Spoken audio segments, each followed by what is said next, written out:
দুনিয়াতে যত অদ্ভুত অদ্ভুত প্রশ্ন সব আপনি মুসা আলাইহিস সালামের মাথা থেকে পাবেন। বিভিন্ন বিষয়ে আল্লাহরে প্রশ্ন করতেন। সাইয়েদনা মুসা আলাইহিস সালাম আল্লাহরে বললেন, আল্লাহ আপনি আমার এমন একটা জিকির শিখাইয়া দেন যে জিকিরটার শব্দ আপনি আর আমি ছাড়া কেউ জানবে না।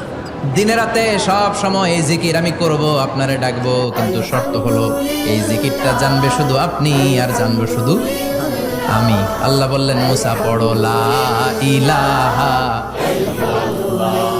মুসা আলাইহিস সালাম কয়, মাবুদ এটা তো জাতীয় জিকির, সবাই জানে।